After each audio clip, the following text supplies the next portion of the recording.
आधुनिक भारताच्या उभारणीचे शिल्पकार असलेले माजी पंतप्रधान डॉक्टर मनमोहन सिंग यांनी आयोजिलेल्या आर्थिक धोरणामुळे भारत देश आज जगात एक आर्थिक महासत्ता म्हणून उभा राहतोय. कैलासवासी डॉक्टर मनमोहन सिंग यांनी देशासाठी दिलेलं योगदान अतुलनीय आणि अविस्मरणीय आहे. डॉक्टर सिंग यांच्या रूपानं भारतानं एक मुत्सद्दी अर्थतज्ञ गमावला, असं प्रतिपादन अतिरिक्त जिल्हाधिकारी तथा महाराष्ट्र राज्य माध्यमिक आणि उच्च माध्यमिक शिक्षण मंडळाच्या विभागीय अध्यक्षा मंजुषा मिस्कर यांनी केलं. भारताचे माजी पंतप्रधान ज्येष्ठ अर्थतज्ञ डॉक्टर मनमोहन सिंग यांचं नुकतंच निधन झालं. त्यांच्या निधनामुळे स्वेरीमध्ये ज्येष्ठ अर्थतज्ञ डॉक्टर मनमोहन सिंग यांच्या प्रतिमेचं पूजन अतिरिक्त जिल्हाधिकारी तथा महाराष्ट्र राज्याच्या विभागीय अध्यक्षा श्रीमती मंजुषा मिस्कर यांच्या हस्ते करण्यात आलं. श्रीमती मंजुषा मिस्कर या मुख्याध्यापक आणि प्राचार्यांच्या एक महत्त्वाच्या सहविचार सभेच्या संदर्भात स्वेरीत उपस्थित होत्या.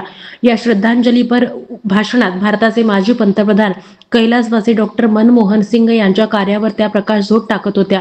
प्रथम वर्ष इंजिनिअरिंगचे विभाग प्रमुख डॉक्टर यशपाल खेडकर यांनी अर्थतज्ञ डॉक्टर मनमोहन सिंग यांच्या कार्यपद्धतीची माहिती दिली.